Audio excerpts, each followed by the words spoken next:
नेपालको राजनीतिमा यस्तो घटना सायद कसैले कल्पना पनि गरेको थिएन। दशकौंदेखि देश चलाइरहेका शक्तिशाली नेताहरू अचानक चुनावमा पराजित भए।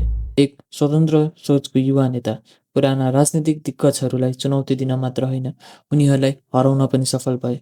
बालेन्द्र शाहले पूर्व प्रधानमन्त्री केपी शर्मा ओलीलाई चुनावमा हराए। नेपाल राजनीतिमा एउटा ठूलो प्रश्न उठेको छ कि नेपालमा साँच्चै नयाँ युग सुरु भएको हो त? आजको भिडियोमा हामी बुझ्नेछौँ नेपालको राजनीतिमा भएको यो परिवर्तन साँच्चैकै नयाँ युगको सुरुवात हो कि यो केवल आशा मात्र हो। नेपालमा लोकतन्त्र आएको 1990 पछि देशले स्थिर सरकार कमै देखियो। सन् 1990 पछि मात्रै नेपालमा 30 भन्दा बढी सरकार परिवर्तन भएका छन्। राजनीतिक अस्थिरता, गठबन्धन सरकार र शक्ति सङ्घर्षले विकासलाई पनि रोक्यो। नेपालका मुख्य राजनीतिक शक्तिहरू नेपाली काङ्ग्रेस, कम्युनिस्ट पार्टी एमाले र माओवादी, यी दलहरूले दशकौंसम्म नेपालको राजनीति नियन्त्रण गरे, तर समयमै जनताको विश्वास कमजोर हुँदै गयो। नेपालको सबैभन्दा ठूलो समस्या के हो? युवा पलायन। हरेक वर्ष लाखौँ नेपाली युवा विदेश जान बाध्य छन्। देशको अर्थतन्त्र पनि ठूलो मात्रामा रेमिटेन्समा निर्भर रहेको छ।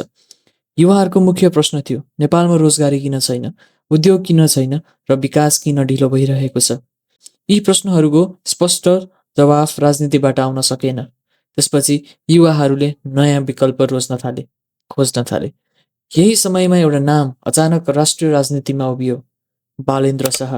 पहिला र्यापर, पछि सिभिल इन्जिनियर र त्यसपछि काठमाडौँ महानगरपालिकाका मेयर। उनले 2022मा स्वतन्त्र उम्मेद्वार भएर काठमाडौँको मेयर चुनाव जिते। यो जितले एउटा सङ्केत दियो, जनता अब पुराना दलहरूसँग मात्र सीमित छैन नै भनेर। उनको लोकप्रियता विशेष गरी युवाहरूमा अत्यन्त धेरै थियो। उनको राजनीतिक सन्देश सरल थियो, भ्रष्टाचार अन्त्य, पारदर्शी शासन र युवालाई अवसर। पछि आयो नेपालमा सबैभन्दा ठूलो आन्दोलनपछि बनेको अन्तरिम सरकारले गर्यो चुनाव र देशभरमा चुनाव उत्रियो र परिणामले सबैलाई चकित बनायो। राष्ट्रिय स्वतन्त्र पार्टीले 165 प्रत्यक्ष सिटमध्ये 122 सिट जित्यो। यो नेपालको लोकतान्त्रिक इतिहासकै सबैभन्दा ठूलो जितमध्ये एक मानिन्छ। त्यति मात्र होइन, बालेन्द्र शाहले पूर्व प्रधानमन्त्री केपी शर्मा ओलीलाई चुनावमै पराजित गरे। यो घटना केवल एउटा चुनावी जित थिएन, यो थियो पुरानो राजनीतिमाथि जनताको असन्तोषको सङ्केत। किन नेपाली जनताले यति ठूलो परिवर्तन रोजे त? मुख्य कारणहरू धेरै छन्, जस्तै भ्रष्टाचारप्रति आक्रोश। वर्षौंसम्म भ्रष्टाचारको आरोप राजनीतिको केन्द्रमा रह्यो। दोस्रो, युवाको असन्तोष। नेपालको जनसङ्ख्याको ठूलो हिस्सा युवा छ, तर ती युवाहरू परिवर्तन चाहन्थे। तेस्रो, सामाजिक सञ्जाल। पहिलो पटक सोसल मिडियाले राजनीतिमा ठूलो भूमिका खेल्यो। नयाँ नेताहरू सिधा जनतासँग जोडिए। भदौ 23मा भएको आन्दोलन पनि एउटा मुख्य कारण पनि हाम्रो यो सोसल मिडिया ब्यान पनि थियो।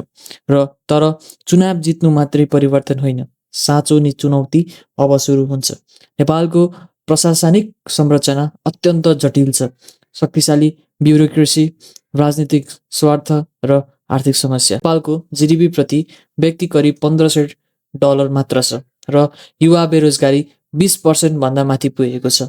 यस अवस्थामा सरकारलाई विकास गर्न सजिलो हुनेवाला छैन। नेपालको अर्को चुनौती भनेको भू राजनीति पनि हो। नेपाल भारत र चीन बीच रहेको देश हो, त्यसैले विदेश नीति पनि अत्यन्त संवेदनशील हुन्छ। नयाँ सरकारलाई यी दुई शक्तिसँग सन्तुलन राख्नु नै पर्नेछ। आज नेपाल इतिहासको एउटा मोडमा उभिएको छ। दशकौं पुरानो राजनीतिक संरचना अब चुनौतीमा छ।